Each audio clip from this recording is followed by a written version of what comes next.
भारतीय जनता युवा मोर्चा मुंबई अध्यक्ष तेजिंदर सिंह दीवाना द्वारा मुंबई स्थित मलाड पश्चिम में मन की बात कार्यक्रम का आयोजन किया गया, जहां पीएम मोदी द्वारा मन की बात को बड़ी संख्या में मौजूद लोगों के समक्ष रखा गया।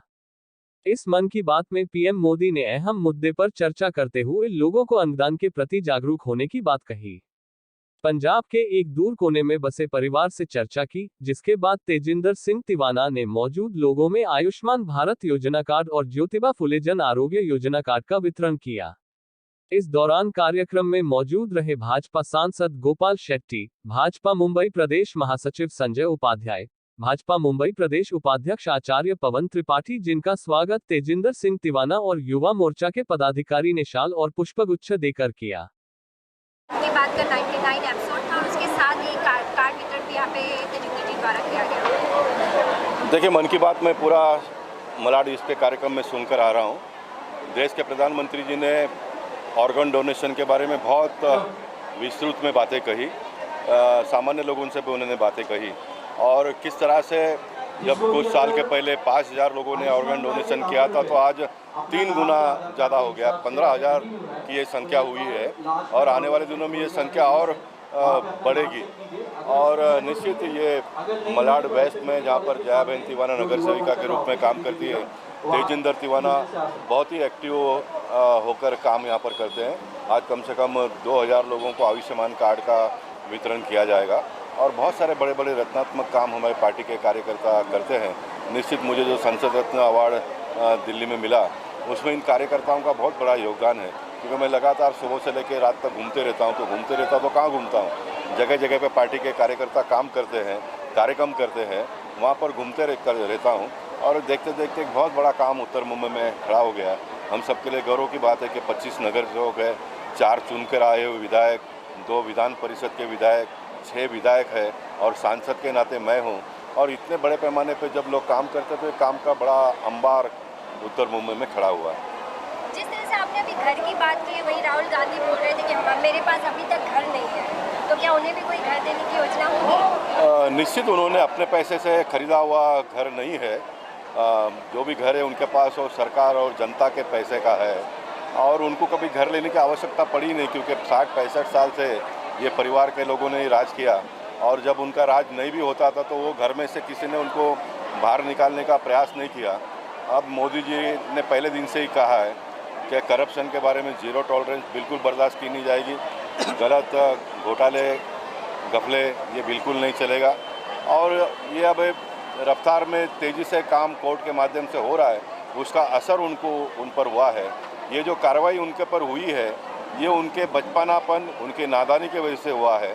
इतनी बड़ी पार्टी होने के बावजूद भी जो कोर्ट में जिस तरह से उसकी लड़ाई लड़नी चाहिए थी, वो लड़ा नहीं उन्होंने। इसलिए जो भी ये कार्रवाई हुई है, ये कोर्ट के माध्यम से हुआ है, सरकार के माध्यम से कोई कार्रवाई हुआ नहीं है। ये जो गलतफहमी पूरे देश भर में फैला रहे हैं, मोदी जी ने ये किया, मोदी जी ने वो किया, मोदी जी ने कुछ नहीं किया है, मोदी जी ने कुछ नहीं किया है। संजय जी, आप क्या कहना चाहेंगे? इसके पहले भी सरकारी योजनाएं बनती थी, लेकिन वो कागजों तक सीमित रहती थी। मोदी जी ने यह योजना जन जन तक पहुँचे, जो उसका असली हकदार है उस तक योजना पहुँचे, इसका प्रयास किया, डिजिटल क्रांति लाई और कार्यकर्ताओं को भी प्रेरित किया कि वह योजनाओं का लाभ योग्य व्यक्ति तक पहुँचाए। उसी दिशा में आज का यह शिविर है। आप देख रहे 1500 से ज़्यादा लोगों को आयुष्मान भारत महात्मा फुले का कार्ड यहाँ पर डिस्ट्रीब्यूट किया जा रहा है। और जिस तरह से राहुल गांधी जी की सदस्यता रद्द कर दी गई है, कांग्रेस लगातार जिस तरह से प्रदर्शन कर रही है और उनका सीधा केंद्र पे उन्होंने निशाना साधा है कि केंद्र डरा रही है, मोदी जी डराने का काम कर रहे हैं। नहीं, वो मोदी जी को तानाशाह कर रहे हैं। अगर तानाशाह होते तो कोर्ट में केस नहीं चलता, कोर्ट में फैसला आने के बाद बेल नहीं होता। बेल होने के बाद जिस प्रकार से वो मोदी जी को गालियाँ दे रहे हैं, उस प्रकार की गालियाँ नहीं दे सकते। तानाशाह सीधा हिसाब कर देता है और उसके लिए ये जो आरोप है कि लोकतंत्र खतरे में है, मेरा आरोप है लोकतंत्र नहीं, लोकतंत्र तो सुरक्षित है, एक परिवार खतरे में है, वंशवाद खतरे में है, गांधी परिवार खतरे में है, कांग्रेस पार्टी खतरे में है। कार्ड वितरित किया गया है, क्या कहना चाहेंगे? किस तरह से पूरे वार्ड में आपने लोगों तक पहुँची इसकी आपकी कोशिश? हमारा इच्छा थी कि हमारा आज का प्रोग्राम, हमने बहुत दिन से उसको कम से कम 2000 के ऊपर कार्ड बना करके रख सकते थे, लेकिन हमारी इच्छा थी कि बहुत बड़ा प्रोग्राम हो जाए और पब्लिक को एक अच्छा संदेश है तो हमने ये आज का दिन तेजिंदर ने और हमने और डिसाइड करके आज का दिन ये डिसाइड किया था कि मन की बात भी हो जाए और ये आयुष्मान और जो ज्योतिबा फुले है वो भी कार्ड लोगों को मिले तो लोग शांति से सुने। लोगों को मौका नहीं मिलता है सुनने के लिए। एक्चुअली मैंने देखा है कि लोगों को ध्यान अभी तक पूरी तरह से बातें सुनने में ये नहीं, विचलित रहते लोग। कई लोगों को देखा मैंने घर में जाने की टेंशन रहता है, घर में संडे है, घर में बच्चे पीछे से है, हमको जल्दी मिलेगा तो हम भाग जाएंगे, विचलित मन रहते हैं। मतलब गरीबी सबसे बड़ा इसके पीछे का जो ये है ना समीकरण गरीबी है कि लोग काम करने वर्कर लोग रहते हैं, महिला हो पुरुष हो, तो उनको संडे ही दिन मिलता है बच्चे के साथ में गुजारने के लिए। क्या आज जो सेठानी लोग रहते वो छुट्टी भी नहीं देते। मोस्टली संडे का काम प्रोग्राम रखना था, 3 टाइम संडे को हमको मिला भी नहीं, इसलिए हमने आज का दिन ये दोनों प्रोग्राम के लिए सुनिश्चित कर दिया और अच्छा रिस्पांस मिला। हमें बड़ी खुशी है मुझे कि हमने 10,000 के आंकड़ा पार करेंगे। अभी तो मेरा 20 दिन थोड़ा पाव की वजह से गए हुए, तो मैं अभी 4-5 दिन के बाद मैं लग जाऊंगी वापस और 10,000 इतना लोगों तक ये पहुंचाने के मेरा विचार, मेरा और तेजिंदर का विचार है और वो पूरा करेंगे। बात का 99 एपिसोड तक किस तरह से आपने इस दिन को चुना कि कार्ड वितरण भी करेंगे आयुष्मान और मन की बात भी लोग सुनेंगे?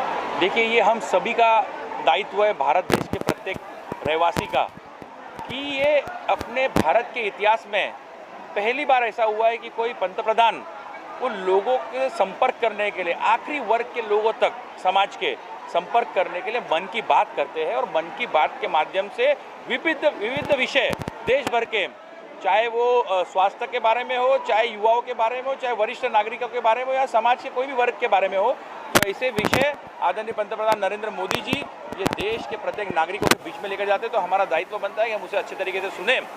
तो हर